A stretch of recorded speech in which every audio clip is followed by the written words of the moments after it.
High, আজকে হচ্ছে ধোকার ডালনা। ধোকাটাকে আগে ভেজে ভেজে নিয়েছি, আলুগুলোকে ভেজে নিয়েছি। আদা জিরে লঙ্কা, তার মধ্যে হলুদ নুন মিষ্টি দিয়ে দিয়েছি।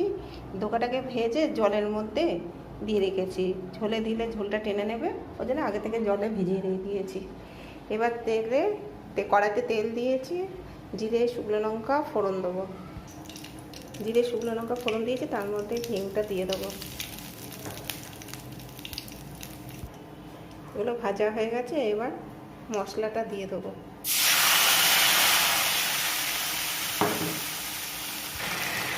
আলুগুলো দিয়ে মশলাটা কষানো হচ্ছে। মশলাটা কষানো হয়ে গেছে, এবার ধোকাটা দিয়ে দেবো।